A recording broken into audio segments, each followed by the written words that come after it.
the whole 6010.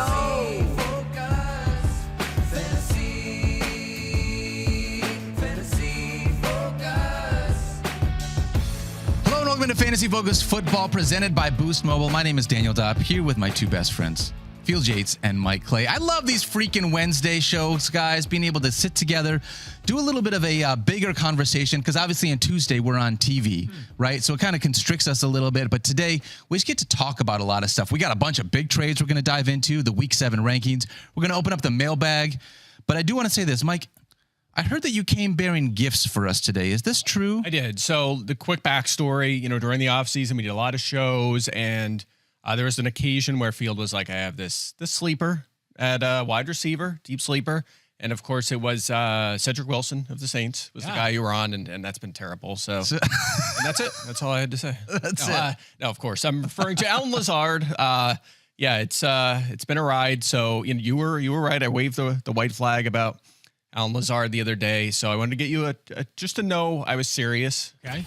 Wanted to give you there's the white flag on the screen. Just wanted to give you a little gift, token of my apology, if you will. Okay. So I just want to be clear. I put a lot into this. It was really expensive. This is an authentic gift for you. Okay. Have it right here.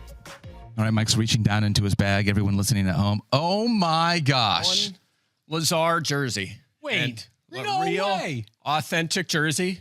You see, this is a real deal. Okay. Stop it. All right. It's legit because it's. That is a Jets jersey with the number 10 on it for those listening at home that has Lazard taped onto the back of it, I think. Maybe it's real, though. I can't tell. You could tell it's new and fresh, and definitely not a Chad Pennington jersey. Is that game worn?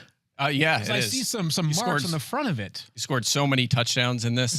He was wearing this when he caught the Hail Mary. You'll look close. Okay.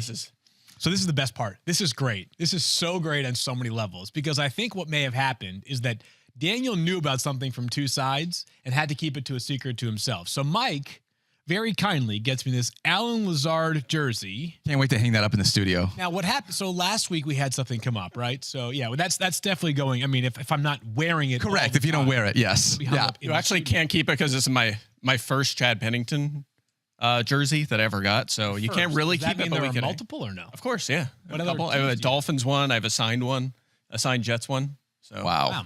Okay. So for those that don't watch Fantasy Football Now on Sundays, we have started this year where we now have a Fantasy Football Now show league. And we try to do one segment per week where we have some sort of competitive banter featuring at least two of us that are on the show. Yep. This past week, what was it, the news that hijacked that this past week? We had some sort of news break during...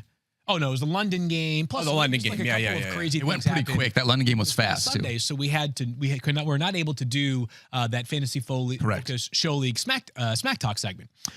So that spared America from seeing that last week Mike and I played in the Fantasy Focus Show League. Fantasy Football Now Show League. Fantasy Football Now Show League. And, my team was without both Malik Neighbors and Saquon Barkley. So I thought about waving the white flag like Mike just did for me. But I would never do that because I have too much integrity, and I'm one of the great motivators in all of fantasy football. That's true. Guys respond to me. The locker room, I'm like Mike Tomlin mixed with Sean McVay, mixed with like Eric Spoelstra, a basketball coach who always gets the most out of the guys available. That is me. Just like you wrap them all into one, and that's what I am as a fantasy football manager. So I laid the hurting on Mike because my team had. So we're out of time. UK game, pregame show. We can't. So we talk about this. Yeah, right. So I laid the hurt. I mean, just an incredible week. Like really, they're going to write books about the performance. I think I scored 190 points. I mean, with no Saquon, no Malik Neighbors. Like truly, it was virtuoso performance. No Jawan Jennings as well. Like I went off, and I felt bad for Mike. I really did. I felt really bad. Understandably so, Field. So I came bearing a gift for Mike as well. Wow, a gift for me too. A gift for you as well. Here you go, Mike. Small This is envelope. for you. Okay. Wow. Look at this. Sign. Alan Lazard autograph card? Signed. Real No way. Yeah. Wow. How'd you get this? I talked to Daniel because he, of course, knows a lot about trading cards. Okay, that checks out. All right. And so him and I went through a rigorous process to find the most expensive Alan Lazard signed trading card on the entire internet. I love that you guys just got each other Alan Lazard gifts, and neither one of you knew about it. Did you know about both of them? I know you knew about mine. Which one do you think costs more to make, though? That's a great question. I knew about yours. I knew that Mike had texted me today, and he was like, hey, I've got something I want to do for the show, which I assumed based on like our group chat that we had. Yeah. It was something Alan Lazard related, but I didn't officially know. So I wonder if Alan's aware of how much you talk about him on the podcast yet. Yeah, I don't know about that, but speaking of integrity and the white flag, and you throw me under the bus now for waving the white flag. Well, let's see it, Tyler. What? For those watching at home, we're back. We're back. We're back. Lazard, I'm back out. Okay, I lifted that white flag and then I threw it back down. You know why? Because the Jets front office, they know what they're doing. They know Alan Lazard is not good enough. Wow. And they made a trade for a wide receiver, my friend. They did. A pretty good wide receiver, Davante Adams. Hey, what was your very first initial reaction before we get into like the real analysis? Like first initial reaction, was it like, it's about dang time that we got this done? I was stunned. Like there'd been no talk about this possibility whatsoever. So it really caught me off guard is what I would say. As you guys saw on the show yesterday. What did you think, Mike? Yeah, not surprised whatsoever. This is the most likely outcome. I thought it could have been Buffalo, and obviously they were thinking about it because they made a trade, which we'll get to shortly, for a wide receiver. There's a couple other teams potentially in the running, but especially with them falling to 2-4 and clearly being all in the short term, not shocked at all that Adams went to the Jets. The Jets, by the way, the Jets are a dynasty team right now. I don't mean they're a dynasty. They're a dynasty team right now, right? Because it's like, and we all play in a dynasty league together. We play in several dynasty leagues, but one that we are all in together with a lot of people like Stefania, Nako Keith, Kyle, Matthew, Damian, the list goes on and on and on, right? But we are managing. Scott Clark is the commissioner, does a great job with it. They're a dynasty team. Like they know that like their window is so dang close. Yep. And they can throw all the assets away. But if they win one championship, it's all for worthwhile. That's right. Who cares? We've seen teams do that before. Rams, Super Bowl. Yeah, the Rams. But the Jets are trying to go all in to the point that like if they win a championship, the next 50 years don't matter. Do you think that that Jerry Jones should call Woody Johnson and say, can you explain to me what all in means? Because I think I misunderstood it earlier this season. No, don't even get him started. Did you see his radio spot yesterday?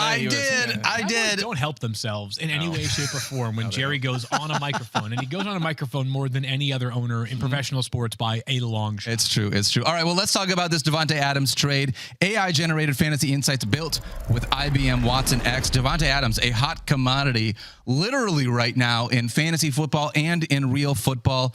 Break down what you think, Field. You talked about this a little bit yesterday, but it was like literally on the moment. We didn't have any time to really digest anything.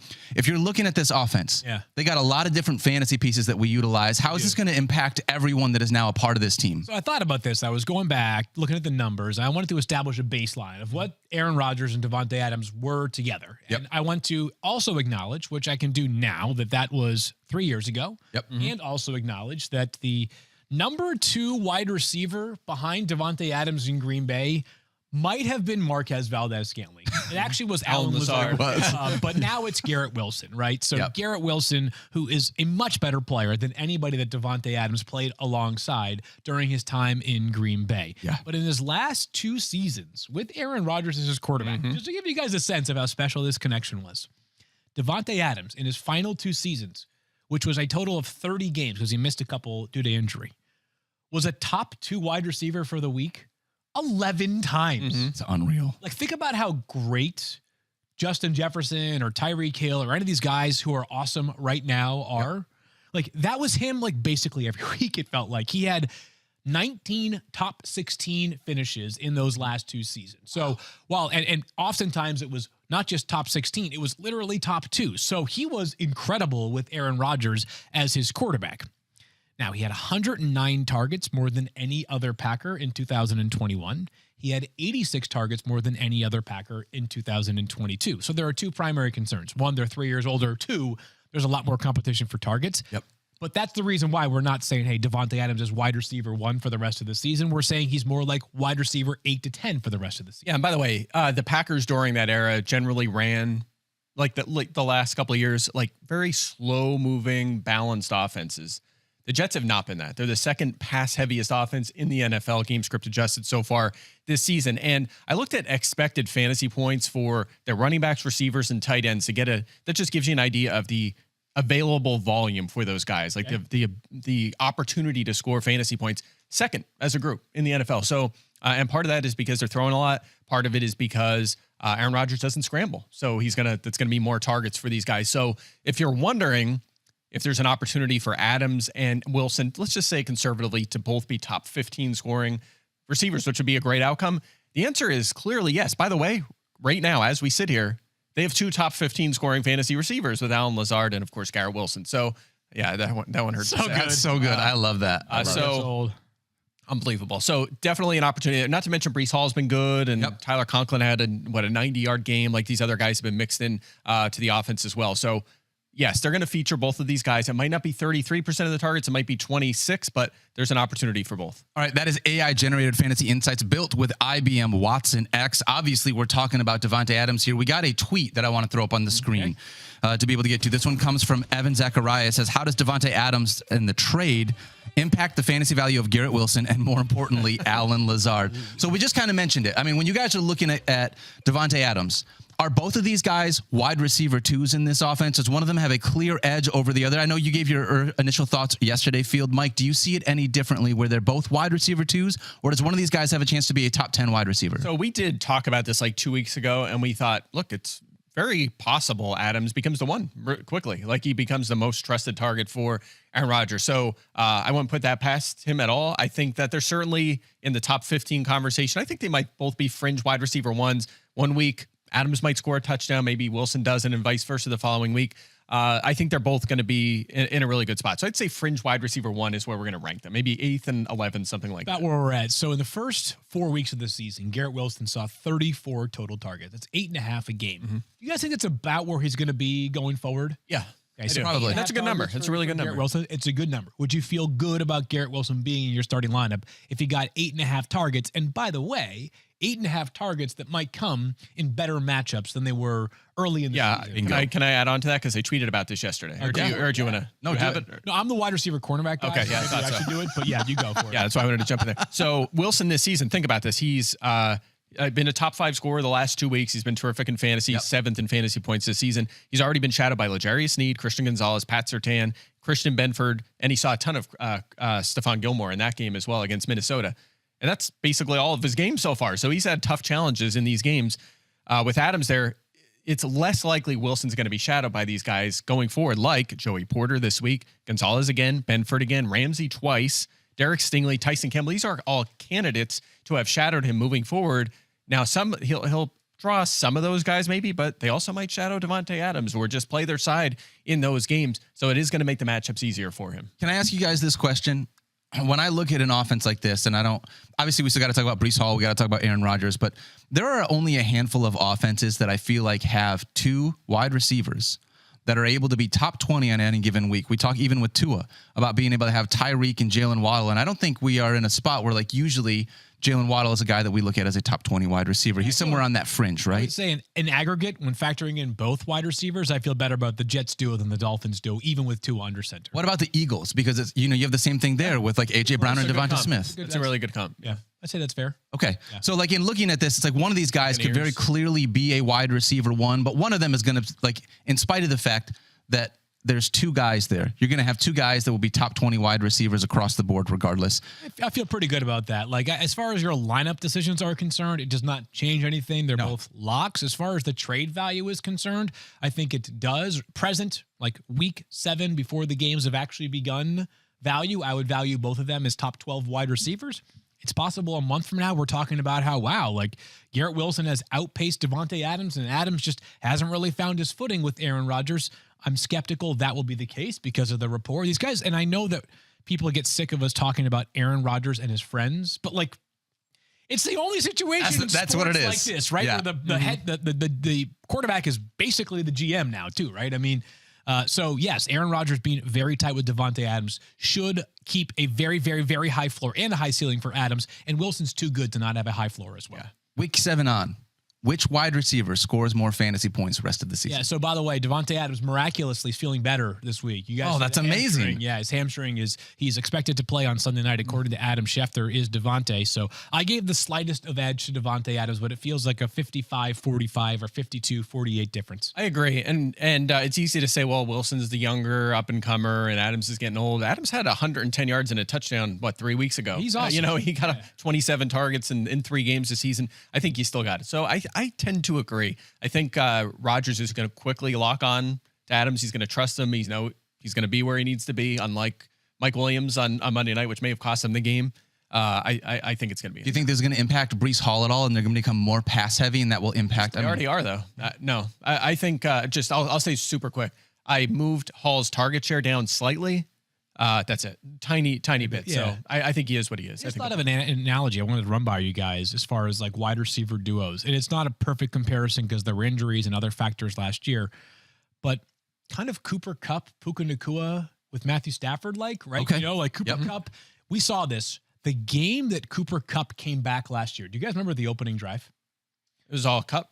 When it was all the Kupp. First drive that Cooper Kupp was on the field last year, he got 5 targets. Yeah. The first drive. It's a lot of targets. Him It's like and week Matt one Ryan- this year. Right. Yeah. Well, actually, it was both of them, but that's what we expected to be both of them. The point is that both of them can hold value. I do think the rapport between Aaron Rodgers and Davante Adams builds a floor that, despite his age and despite the presence of Garrett Wilson, is going to be very hard for him to not reach. Yeah, and good high-volume pass offenses, they can support 2 pass catchers. We've seen this time and time again. We've seen it with Kansas City. We've seen it with Tampa Bay again this year with Godwin and Evans.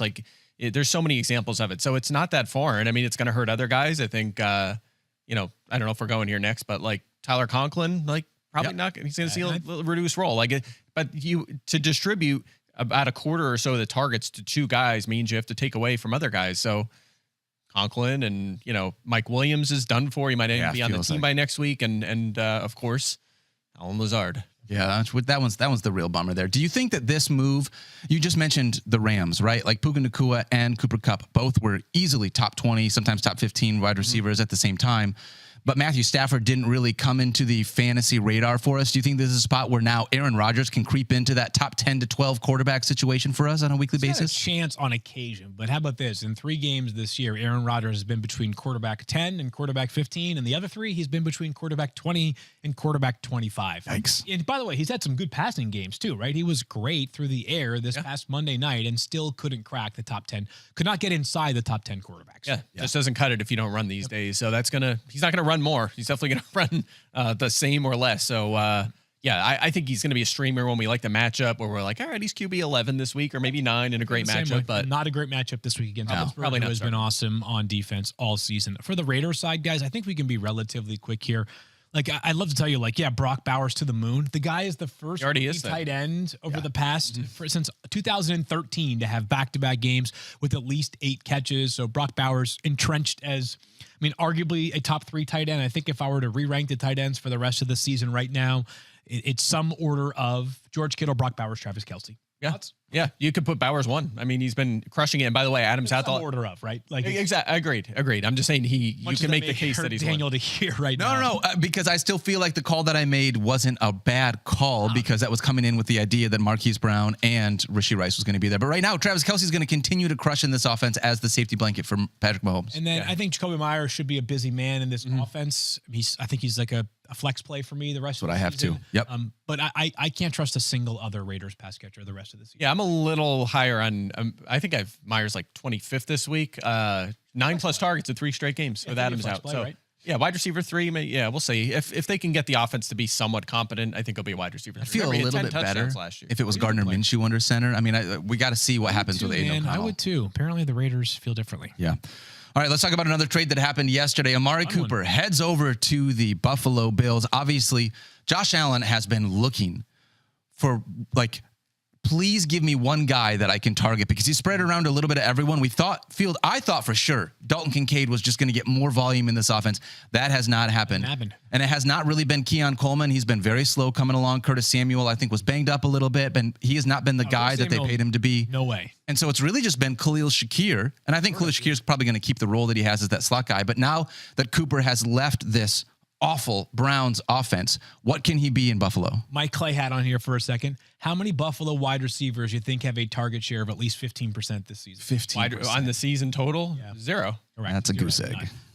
That was a Mike Clay. Yeah, yes, it was. Answer. Yes, it was. 17. I'll play the field. Where do you think, 17. Where do you think Khalil Shakir, who is the Bills' leading wide receiver, or leading pass catcher, I should say, in terms of receiving yards? Yep. Where do you think he ranks in the NFL in terms of receiving so low? yards? Oh my God. Receiving yards? 62nd. It's got to be low. I'm gonna say 22nd. 54th. Oh dang. So Mike, you win in that scoring. One of us had right there. Yeah, only 8 spots off. So this team desperately needed an infusion of pass catchers. Amari Cooper is an interesting player. We can talk about him as a player in just a moment, but the context is important here. They were desperate for some wide receiver help. Josh Allen. Yep. Has 3 games this year under 200 passing yards. He's yet to hit 275 in a game. It's been a very, very different year for Josh. And while he's had 3 monster games for fantasy, not that we feel decidedly differently about Josh Allen's fantasy output. The guy is still one of the 3 or 4 best quarterbacks in all of fantasy football. There was a reason why they made this move. They were desperate for Amari Cooper. And Mike, is it possible that the ship of Amari Cooper has been saved by this trade? I don't know if the needle moves a ton. I think you're going to feel a little bit better about starting him, but there's a reason it seems like Dalton Kincaid's not doing very well because his target share is over 20%. Like especially lately, he's been fine in that department. When they throw the ball, it goes to him. The problem is they're really slow moving offense. They now are more balanced. They're actually last in offensive snaps this season. Wow, yeah.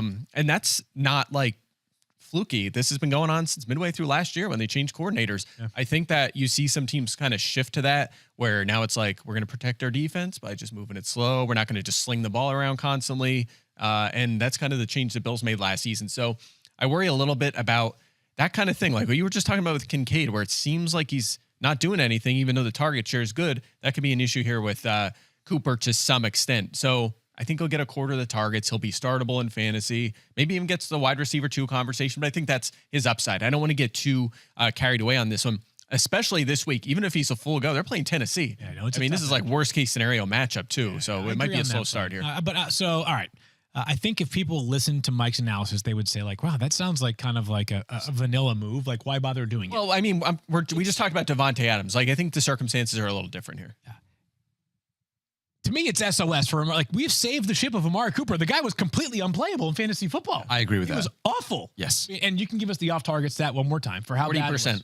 40% off targets. I mean, awful. So if I'm an Amari Cooper manager, I'm smiling wide today. Like I can't get any worse than what it was. I don't need him to be a top 15 wide receiver. I need him to be a wide receiver that's not bottom 15. Correct. Like in the entire league. That's fair. So I feel quite a bit better about Amari Cooper today than I did yesterday, even if the upside is still like a top 20 to 25-ish wide receiver. That to me is great. I mean, I think he should within reasonable short order, maybe not this Sunday, but within a couple of weeks, be the clear number 1 wide receiver in this Buffalo Bills offense. Mm-hmm. Still has really good speed. He can still make an impact down the field. Yep. His passes he's going to have to get used to passes being thrown to his hands. Like he's going to have to relearn how to catch. Like thrown right here. Now, to be clear, Amari Cooper himself did not do the Browns a whole lot of favors this year, right? The chemistry between him and Deshaun Watson felt awful. He was dropping way too many passes. Like he was not holding up his end of the bargain. This one screamed, I need a change of scenery so badly. So no surprise that he was actually traded by the Browns. But I think it's a stock up for Amari Cooper. I have him as like a top 20 to 25 wide receiver. Right. Low end wide receiver 2, high end flex. To be clear, I just want to clarify, like compared to the actual fantasy output so far this season, yes, substantially better. Okay. Huge difference. I always have to walk this line because he was getting a lot of targets. So it's like we're still ranking him as like a wide receiver 3 or flex option because you were like, man, that volume has to turn into something eventually. It hasn't yet, but so I'm kind of walking that line. Yeah, but yes, of course we feel much better about this. I would imagine if he's tied for 8th in the NFL in targets, but you mentioned he has a 40% off target rate. It's like he's really not tied for 8th in targets. Like he is, but he's not because so many of them were uncatchable. It felt like this is going to be a much better decision. Like Calvin Ridley last week. Did you see the cut up of his 8 targets? I did see it. It was maybe gross. 2, 3 were catch-up. It was brutal. Normally we would say, hey, what do you think about the other side of this trade? What does this mean for the Cleveland Browns? I just don't think there's anything there for the Browns maybe this year. Jerry Jeudy on your bench. We feel a little better about David Njoku. Hopefully we get Nick Chubb back and they started running the ball more a little last 2 weeks, so maybe Chubb will jump into fantasy relevance pretty quick. If I were to go through the scenarios of things that could change the most based off this trade for Cleveland, it's David Njoku reasserts himself as to what he was late last season. Yep, great. Like if he becomes a top 5 fantasy tight end for the rest of the way, that would be logical to me. He's a good player, he's getting healthier. Quarterback play is what it is. But maybe Judy might be a flex in like 12-team leagues. I would keep an eye on it. If he's on waivers, not the worst guy to add. What do you think? Like, there's got to be some sort of like social media movement that we can do to get Jameis Winston under center. Like, if we just keep tweeting like start Jameis, like we get a hashtag going. Yeah, I'd love that. I'd love to do anything. I don't know. It doesn't make sense to me. I'm not going to waste any more energy on We've it. talked about it too much as it is. Hey, speaking of quarterback changes, it feels like Mike Tomlin did this because he saw 2 trades happen and he was hoping maybe it'd go under the radar, but they are going to bench.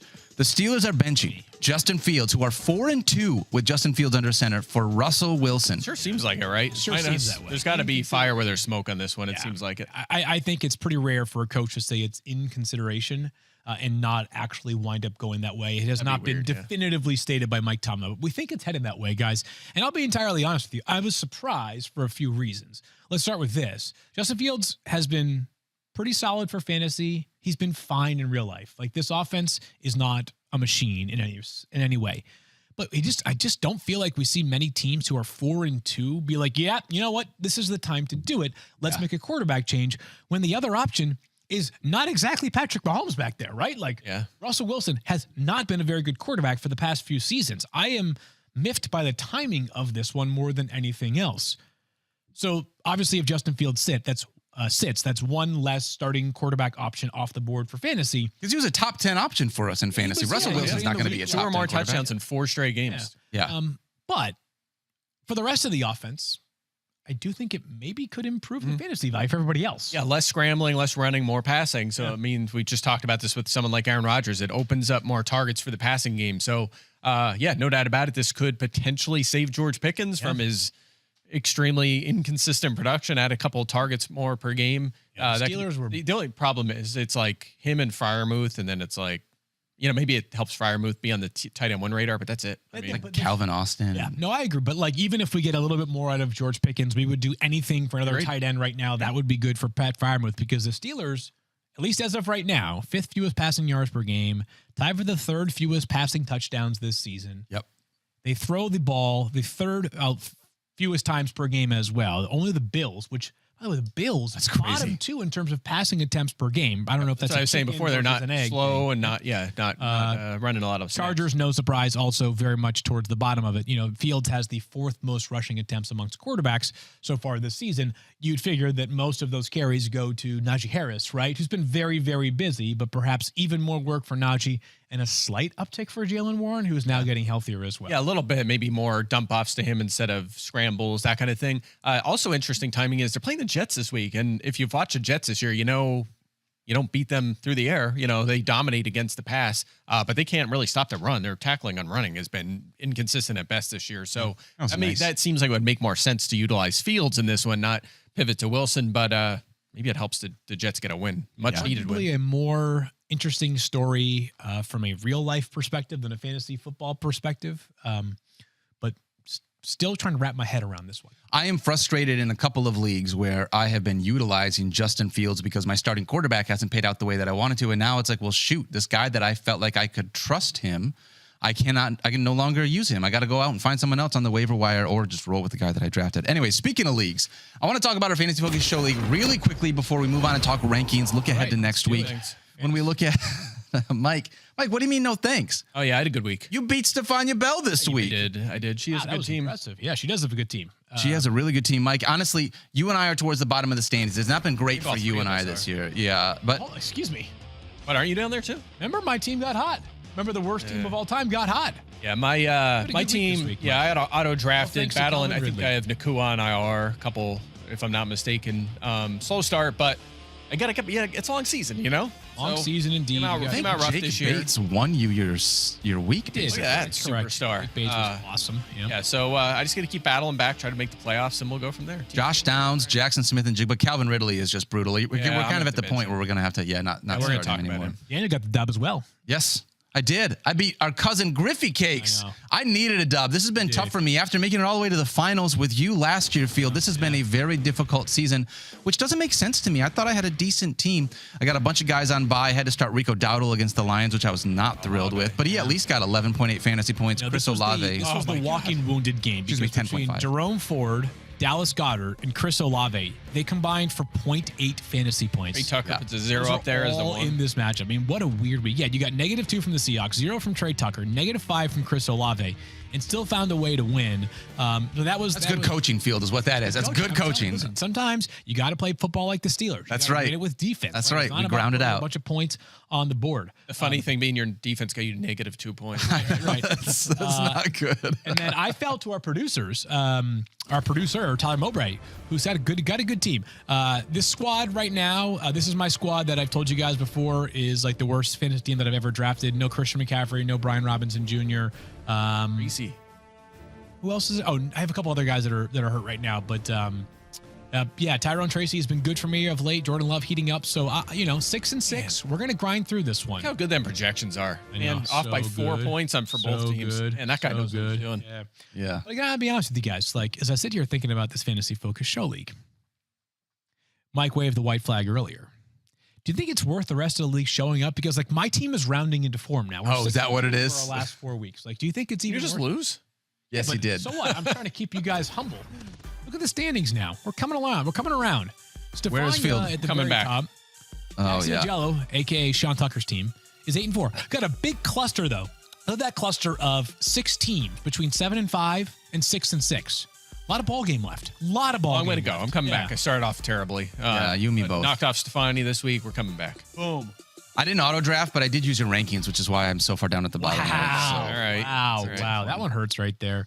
Yeah. If you guys have questions about the Fantasy Focus Show League, like send them our way. Like I'd just be curious to see how much people enjoy or not enjoy hearing about our leagues. Obviously, we'd love for it to be a league in which like all 4 of us are undefeated and totally kicking butt. That is not exactly the case in this Now league, how are we doing? Let's talk about that one. I love my team in that league. That's a good team. Yeah. Yeah. I'm like, my bench is But aren't pretty you- good. But haven't you gotten like nuked by opposing? I'm teams this year? 3-3 from bad luck, but I think I'm second in points to you. So that one we're Yeah. crushing it. I know we're 3-3 each with a lot of points scored. It's fantasy football in a nutshell, people. We just want you to know this is How it what works. happens. You think your team is great, you put up a ton of points, and somebody else beats you. I'm a big I will stand strong in this. Like I'm a big victory points fan. Me too. For a lot of Huge. reasons. And I was talking about this with somebody recently, and they are a big fantasy football guy, and they're like, don't like it whatsoever.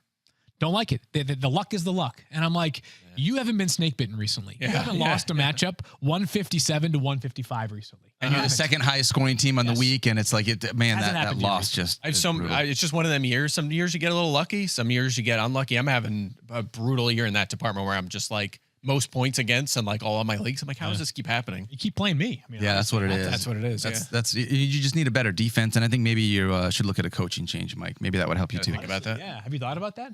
Yeah, I'm gonna let one of my daughters take over. You know what? It wouldn't be bad with the way that you tell us they're good at doing their pigskin pick'em picks, Mike. Seems like they might be in Now a I'm good taking spot. control now. I'm taking control. So All right. I'm the captain now. Speaking of, there's no good. No, I can't do that. I was gonna try to do something. Let's dive into Speaking week of 7. Deontay Johnson, Some week 7 rankings. Let's dive into the wide receiver position, guys. We'll look at the top 10 wide receivers in our week 7 rankings. I think there are some. It's a pretty chalky week. Again, up at the top, but there are a few guys to be able to notice. Wide receiver 1 in this one. Again, Malik Neighbors just continues to be that guy. 39% target share, Mike, before he got hurt. Yep. 39. Wide receiver 1 through 5, Malik Neighbors, Justin Jefferson, Drake London, Jamar Chase, and Chris Godwin. Wide receivers 6 through 10 is A.J. Brown, Deontay Johnson, Amon-Ra St. Brown, Terry McLaurin, and Cooper Kupp. I want to talk about 2 guys here. Okay. Deontay Johnson, over 19 fantasy points in 3 of his last 4. He's had double-digit targets in 3 of his last 4 games. Do you think that he has now, with Andy Dalton under center, become a set-it-and-forget-it wide receiver, not just this week, but for your fantasy squad moving forward, Mike? Let's look at the numbers, Mike. You want to give the numbers? You want me to give them to you? Yeah, well, he just gave you a few of the raw numbers from the last few weeks. By the way, the dud, you said 3 out of 4 big games. The dud was against the Bears, who have been terrific. Yep. But how about this? 4.7 expected touchdowns this season. He has 3 touchdowns, so he's been a little unlucky in that department. Wow. 11 end zone targets. That is already a career high. Yep. And it's 4 more than any other player in the NFL so far this season. Great matchup this week on top of everything else. Washington, 5th most fantasy points and the most touchdowns allowed to wide receivers. Since Andy Dalton took over, he's got a 29.3% target share. That's 3rd best in that stretch in the entire NFL. 10.8 targets per game since Dalton took over. 4th best in the NFL. And Mike, let me ask you this, because we had a debate yesterday on the show. I think you may have seen it, but rest of season, starting right now, Deontay Johnson or Tyreek Hill, who you taking? Yeah, it was a tough call. Okay, wow. I was watching yesterday. I did tune in. When Daniel started taking shots at me, I shut it off immediately. No, I said nice things about you yesterday too. You lost ratings, okay? You lost ratings because, yeah, you know what? It is tough. But the Tua thing is what makes it tricky, because if you know Correct. Tua's back, It's not just about Tyreek. I think that the league-winning player is Tyreek. Okay. I do. I think that breaks the tie, because I do think Tua is going to be back in a week or two. By all accounts, it seems like that's going to be the case. So I'm going to roll that direction, but it is a close call. I feel like, and I'm just going to say this one last time, if you are going in on Tyreek Hill, you are counting on 2 players to keep Tyreek Hill good. Right now, if you've got Deontay Johnson, I don't think they're going to go back to Bryce Young. So I'm only having to worry about Deontay Johnson in that offense. I think there are less variables. They're like done, right? Like they're struggling. They're not going to make the playoffs. Do they put Bryce Young in during the fantasy playoffs? I mean, it's not. It's a scary thought. I've considered that myself. Yeah. And I think based off of a little bit of digging here, that as of right now, the mindset is not to throw Bryce Young back in there. Mm-hmm. I think if this were like a different time, like this is first year for Dave Canales as the head coach. I think he wants to establish something here culture-wise. And I think he wants the guys to know, like, if you're saying, like, we're playing to win every single week, and one player is clearly superior, even if he is a 35-year-old veteran quarterback versus the number 1 pick in the draft last year, I think the plan right now is to ride it out with Andy Dalton. But the Twitter machine had some thoughts on this exact question. I'm sure they did, Field. We put it on Twitter. And 14,200 votes later, who would you rather have for the rest of the season? Tyreek Hill or Deontay Johnson? 63% of the people said Tyreek Hill.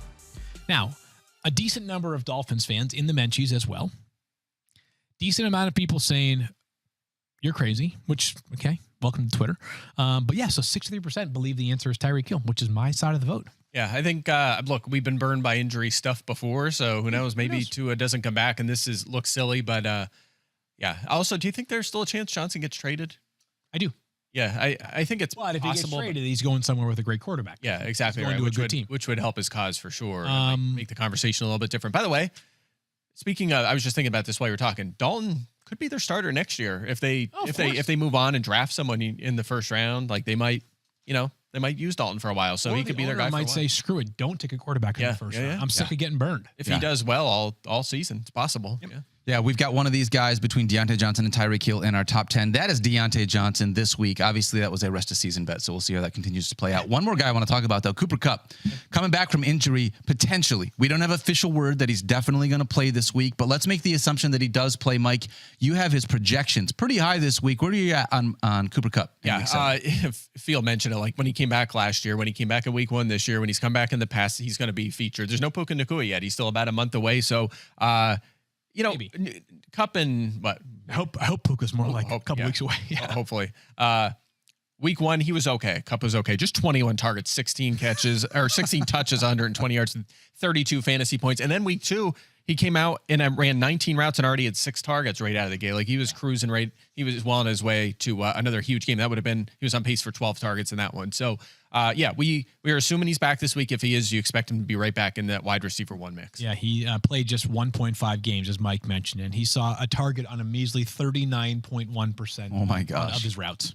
Yeah, your only concern here is if they don't need to throw against the Raiders. Teams have not had to do that. So there's only been 2 receivers with 15 points against him this season. But who are the teams they've played? Just a reminder. Exactly. Yeah, exactly. Chargers, and teams don't have to throw Ravens, against him, the Panthers, the Browns, the Broncos, and the Steelers. Correct. Amongst the wide receivers that have gone off, Deontay Johnson. So good receivers have done well against the Raiders. They just haven't played very many good receivers. Right. All right, so if Cooper Kupp comes back, you are slotting him into your starting lineup. Not worried about a ramp-up period here, especially because the Rams have basically just been looking for anyone to throw the football to. Not trying to take a shot at any of the Rams' current wide receivers. No, it's fine. But they really need Cooper Kupp back. That gives a little bump to Colby Parkinson, who'll be back into like the starting tight end mix if Kupp is out, I'm saying. Yes. But if not, then you'd imagine those targets for guys like Parkinson and Whittington and others are going to go to. They're going to get funneled Darnold to that one guy. That's what Matthew Stafford does. And we'll keep an eye. By the way, he won't be on the fantasy radar, I don't think, but Tyler Higbee could be back soon too. He's eligible to return, so keep an eye on that ACL recovery. Let's look at wide receivers 11 through 20 this week. Starting at 11, we got Garrett Wilson, Mike Evans, DK Metcalf, Stephon Diggs, and Zay Flowers rounds out the top 15. 16 through 20, Debo Samuel, Jaden Reed, T. Higgins, Tyreek Hill, and then Devontae Smith. Is it Davante or Devonta? It's Davante, correct? Davante sounds right to me. I always say it wrong. I feel like people There's an A at the end. I get it. So it's just okay. Was it Davante? I mean, they're both A's. You know what I mean? Davante. I think we're sticking with. All right. Our director says it's Davante for sure. So Devontae Smith. I will get that right, people. I heard a bit yesterday. A guy was talking about like how absurd of a word pterodactyl is. Imagine if you didn't know how to pronounce it and you just saw that word. Nope. It's just so Pterodactyl. Yeah, you said it so fun. I was dying. I almost crashed my car laughing. Let's talk about Jaden Reed, because I feel like he's one of the guys that has, in spite of the fact, I don't think that he has nearly as much of a target share as a lot of the guys inside the top 20, and that's kind of the thing that we're looking at, right? Highest target share in Green Bay, but still less than a 20% target share because they spread it around to a little bit of everyone. But in 5 of his 6 games, he has double-digit fantasy points. 4 games with Jordan Love. His lowest outing is 13.7 fantasy points. He is the wide receiver 1 in this offense, in spite of the fact that they've got a lot of different guys to throw it to, and it feels like he's just the most explosive out of all of them. He is a rare model breaker, right? Like, he's just electric. He's so dynamic with the football in his hands. They also utilize him in so many different ways. Right? Like, if you think about like recent Jaden Reed highlights, one of them is that throw that Jordan Love made against the Rams, where he literally just threw it as far as he could into triple coverage, and Jaden Reed was like, I'll take it. Like a 55-yard gain. Meanwhile, he also might catch one of those little pop passes where the quarterback just basically shoves it forward 18 inches and the player takes it and runs around the end of the line of scrimmage and picks up 10, 12, 15, or 50 yards in the case of Jaden Reed. Yeah, he's being used like Debo Samuel. He has, you mentioned his target share is down a little bit, but he's had 1 or 2 carries in every game. Yep. So not like a couple games with 0. He gets carries every single game. The reason he's not a little higher this week is the matchup. They're playing Houston, and they've allowed a lot of touchdowns, but their efficiency against wide receivers has been outstanding. Actually, against the pass as a whole, 30th in YPA and the lowest completion rate allowed. So, it's been kind of sneaky with the touchdowns, but they have been exceptional, maybe the best in the league at slowing opposing passing games. So that brings down this group a little bit. Yeah. Anyone else here in the top 20 really stand out to you? Because this feels like a pretty good spot with where we're at for the top 20. Water is finding its level right now with players. That's a good way to put it. What I mean by that is like the guys that you usually see inside the top 10 have been in the top 10 now for a couple of weeks straight. Yep. Yeah. That'll change once Tua is back and guys like Tyreek Hill find their value. But generally speaking, yeah. How about Mike Evans? Just when he plays the Saints, there's something in the water. We're not playing him anymore. Yeah, Field and I decided without you on the show yesterday, we're just going to remove him from your projections when he goes up against Marshall. Unreal. Like this time, he came out okay. Had a couple of early catches, got hurt. And that's happened a lot too. He just can't stay healthy, or he's shut down by Lattimore, or Lattimore's out and he still doesn't produce. No matter what happens when he plays that team, it's like it's just something. It's probably the biggest surprise in terms of omissions in the top 20 of wide receivers. Like no Keyshawn Boutte so far. That's true. That's true. We play in a dynasty league. I mentioned it earlier, and I was checking the waiver report this morning, and I told Daniel at least 3 people tried to claim Keyshawn Boutte. No way. Over Alan Lazard, who was never. No, Lazard was on my team. I was in the DFF now league. He's not rostered. I think that was. No, this is dynasty league.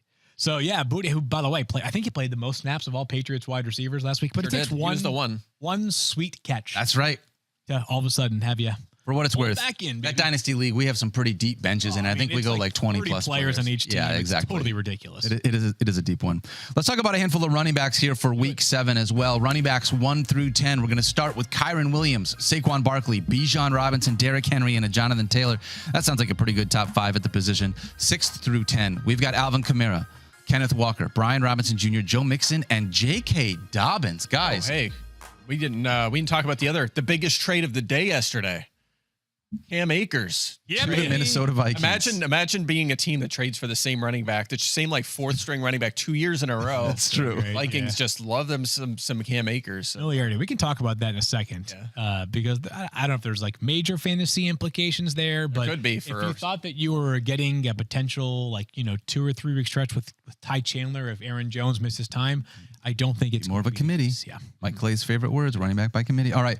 Let's talk about J.K. Dobbins, because this is one of those guys that I felt like we had some polarizing opinions early on. Weren't really sure what he was going to look like. He had 2 awesome games. to start the season. Yeah, now he has 3 games with at least 18 fantasy points, 3 of his 5 games, 18 plus fantasy points.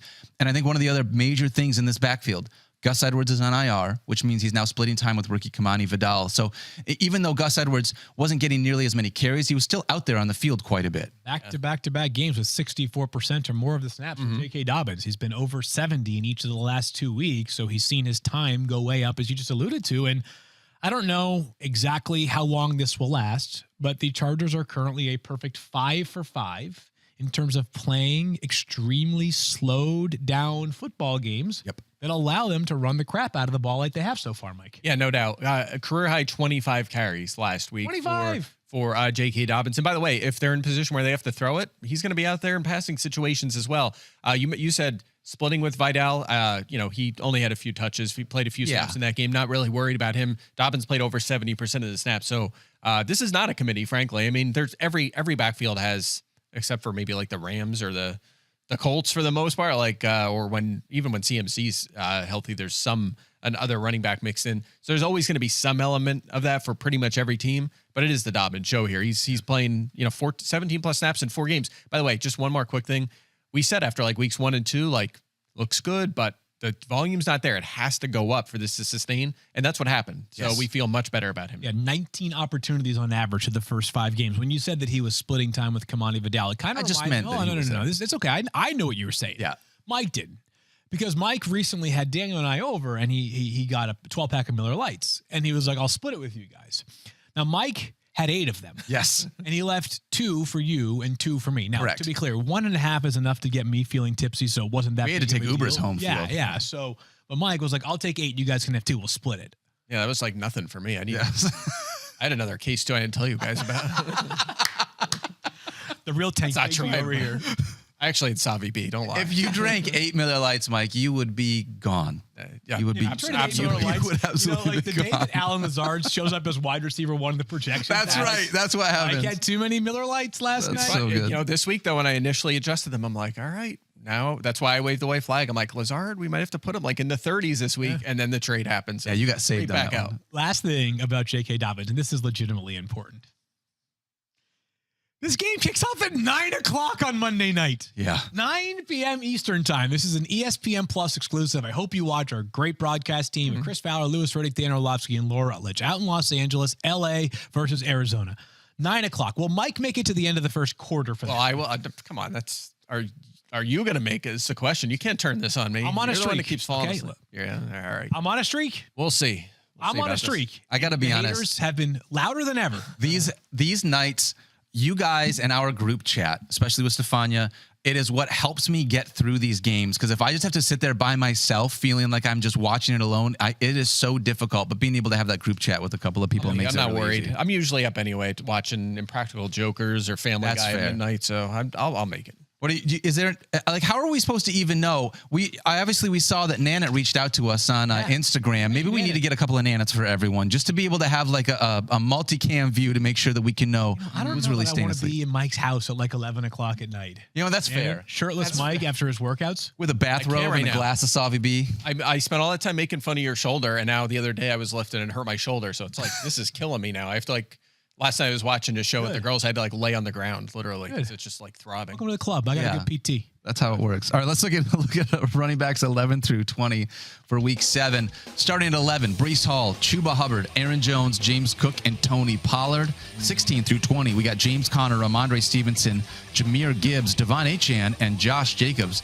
Achane falling down the ranks. Both Devon Achane and Jahmyr Gibbs, I feel are quite a bit lower than where we had Gibbs talked is more about surprising to me because Achane obviously has been much better with Tua versus without Tua, and we'll see what it looks like once Tua is back.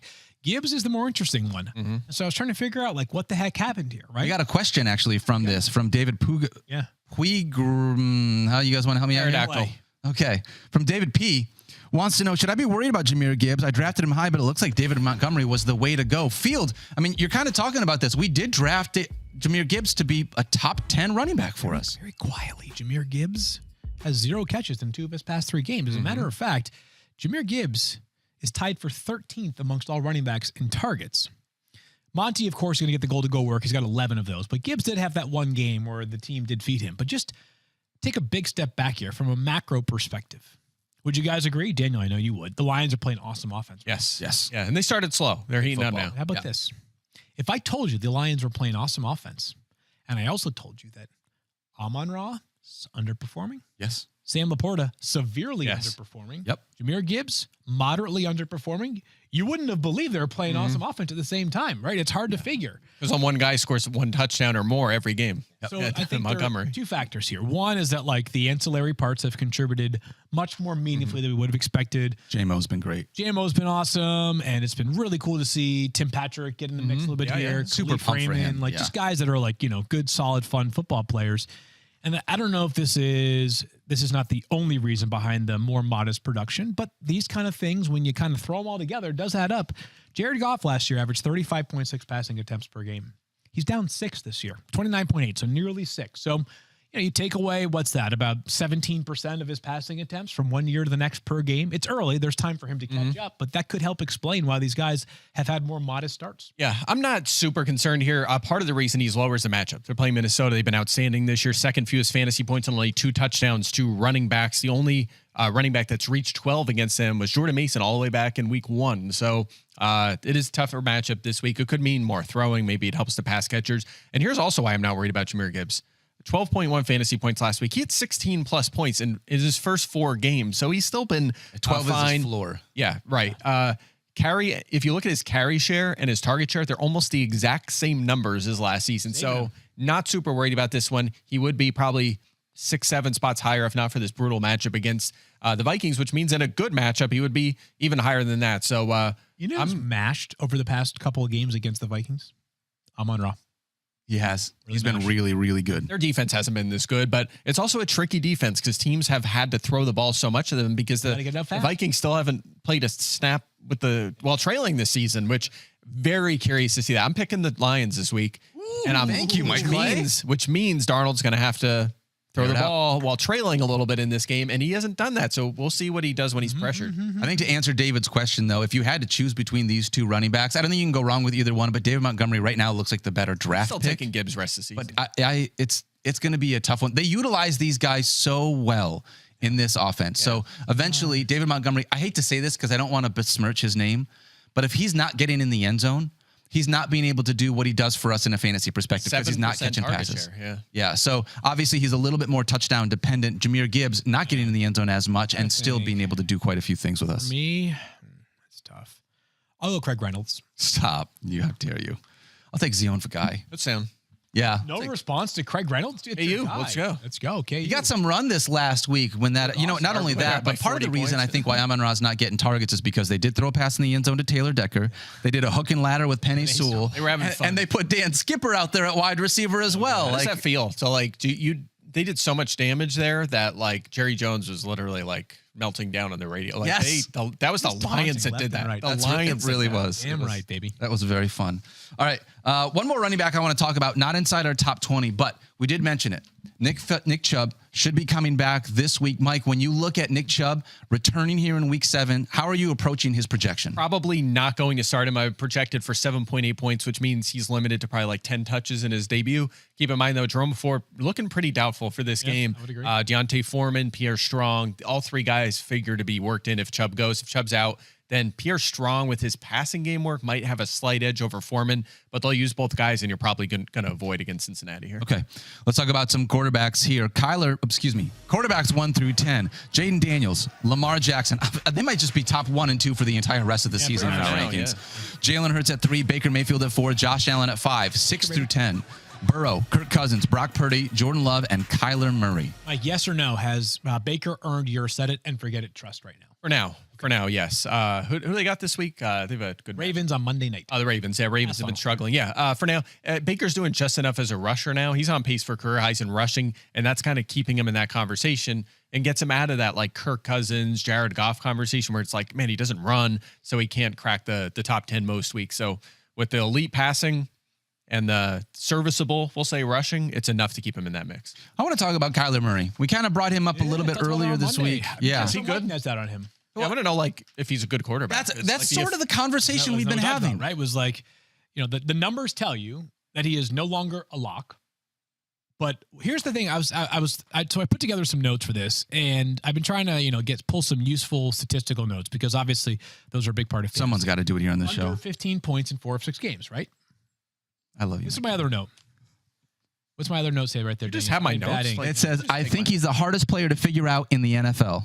Mm-hmm. You just stole my notes. It's all about my notes. I have the exact same under 15 in 4 of 6 games. Under 15 in 4 of 6 games. Is he good? Yeah. How about this? 6.7 yards per attempt. The average NFL average is like 7.2, 7.1 for YPA. 6.7 YPA or worse in 5 of 6 games this year, and only one passing touchdown in those games as well. So the passing efficiency is underwhelming still, and he's made up for it a little bit with his rushing, 45 plus rushing yards in 4 of 6 games.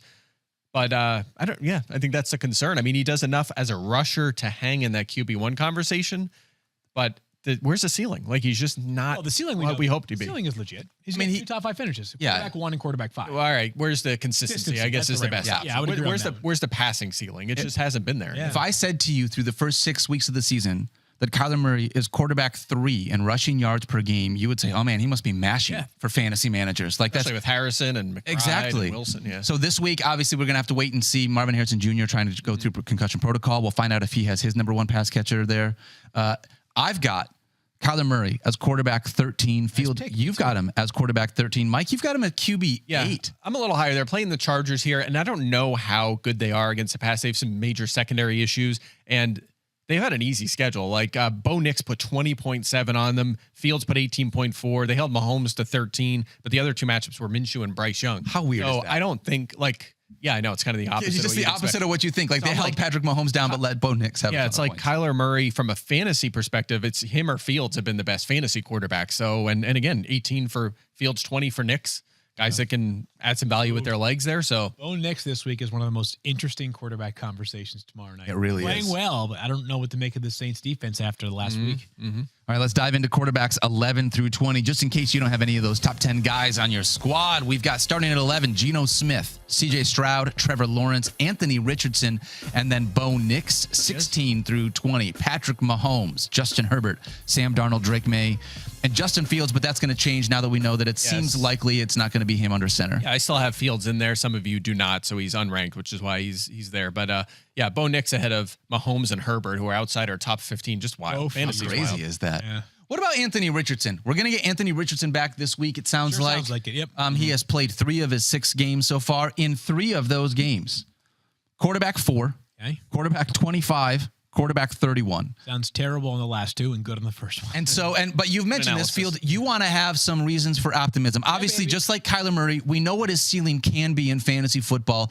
That week 4 game that he left a little bit, week 4? It was week 4, where he left a little bit early. Yeah. You had some confidence, though, because of what he did at the start of that game. Yeah, basically in 2 drives, he had 71 passing yards and 24 rushing yards. So this is a pivotal stretch for Anthony Richardson over the next month. And here's the reasons why. First of all, we need him for fantasy football. We need you, baby. We need you. A lot of people, nobody more so than me, was optimistic about this player coming into the season. But for Anthony Richardson's sake as well, we know what the offense looks like without Joe Flacco. It's good enough to win. Colts are 3-3, right in the mix of a tough division. Yep. Well, with one very good team at least. A tough conference. Yes. If the Colts want to make the playoffs and Richardson struggles and they fall to 3-5 or something, bye-bye, right? Yeah. Like, that conversation takes place every single week that he does not play well. Matchup scares me less than the red number when you're looking at it would suggest. I agree with you on that. Is the number 1.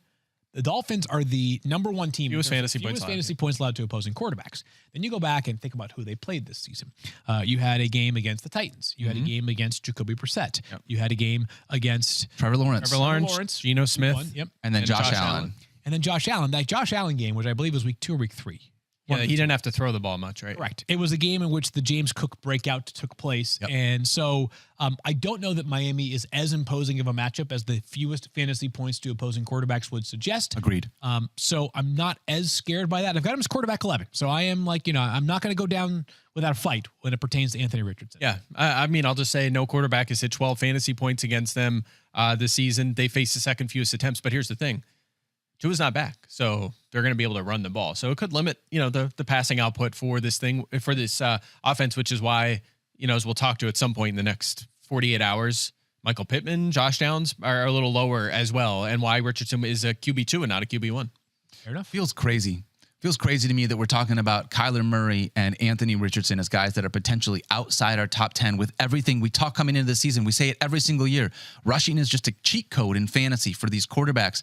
Anthony Richardson's just got to stay healthy. If he can just stay on the field. They have to run him more, right? They were not running him like Correct. crazy early on in the season. He did, he week 1 was great with the rushing, but like week 2, it was a very, very small sample size of rushes. And keep in mind, he's played 5 career full games, and he has 20-plus fantasy points in 3 of those games, which is pretty good. So there's still a shot that this guy becomes a fantasy Mike's star. making great points right here. I missed the rest of the show, but that part about Anthony Richardson being good, I love. Can I just say this, and you guys can totally push back on me, but this is just like that emotional fantasy aspect of this.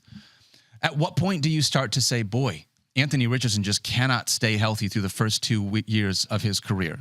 I'm not even sure. That may not be emotional. That might be like a black and white matter of fact thing, right? I mean, it doesn't feel great. And if you drafted him, you obviously drafted him thinking, okay, rookie season is behind us. All those injury concerns are behind us. Now he's also missed a couple of games this year. You don't love to be able to see that. So hopefully. Yeah, it's a week by week thing now, right? We're really hoping. If he's healthy for the rest of the season, that conversation will tamp down. But until he proves he can do that, it's going to be a part of it. Yeah. He needs to produce more consistently, too. Like, is he Justin Fields, or is he going to get to the level of Josh Allen? Like, where does he fall in that spectrum of ability, too? We have to figure that out because he's had 2 duds this year. Yep. Where in your house are you going to put the Lazard card? Next to the bed? On my, is it going to be like on the kitchen counter? I'm going to hide it as far as I can in the basement. Stop. You better like not. a corner of your house that's like for the most prized possessions. Like, Where do you think the Pennington jersey was? Of course. Of course he does. Of course he does. No, I'll put it on my shelf there. I'll give you a little card holder, Mike. I got you something you can put Right there. there. you have a high volume jersey collection, correct? I do. I have a lot. They're mostly packed up right now. Oh, okay, but how many yeah, do you so- have? We're talking like 10, 15? No, I have more than that. I'm probably closer to 50. Yeah. Yeah. And when was the last time you bought one? It's been a while, actually. That's what I mean. Probably 5 years. Yeah. What was the I kinda last one that stopped. you can recall buying?